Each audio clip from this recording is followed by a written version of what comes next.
স্বাধীনতার পর থেকে বাংলাদেশের বিভিন্ন সময়ে মোট 3 বার গণভোট অনুষ্ঠিত হয়েছে। এর মধ্যে 2টি ছিল প্রশাসনিক গণভোট এবং একটি সাংবিধানিক গণভোট। দেশে প্রথম গণভোট হয়েছিল 1977 সালের 30 মে রাষ্ট্রপতি জিয়াউর রহমানের শাসন কাজের বৈধতা যাচাইয়ের জন্য। ভোটের মাধ্যমে দেশের জনগণ জানান রাষ্ট্রপতি এবং তার নীতি ও কর্মসূচির প্রতি তারা আস্থা রাখেন কিনা। হ্যাঁ ভোটের মধ্য দিয়ে জিয়াউর রহমানের শাসনকে বৈধতা দেয় বাংলাদেশি জনগণ। 1985 সালের 21শে মার্চ দ্বিতীয় গণভোট হয়েছিল সে সময় রাষ্ট্রপতি ও প্রধান সামরিক আইন প্রশাসক হুসেইন মোহাম্মদ এরশাদের নীতি ও কর্মসূচির বৈধতা যাচাইয়ের জন্য। সেই গণভোটেও হ্যাঁ জয়ী হয়। গণ আন্দোলনের মুখে 1990 সালের 6 ডিসেম্বর পদত্যাগ করেন এরশাদ। এরপর পঞ্চম সংসদ নির্বাচনে বিজয়ী হয় বিএনপি।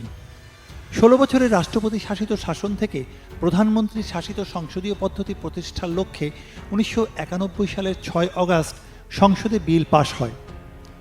সংবিধানে দ্বাদশ সংশোধনীর ওই বিলে রাষ্ট্রপতি সম্মতি দেবেন কিনা তা নির্ধারণে ওই বছরের 15 সেপ্টেম্বর গণভোট অনুষ্ঠিত হয়। এটা ছিল সাংবিধানিক গণভোট। সেবারও হ্যাঁ জয়ী হয়।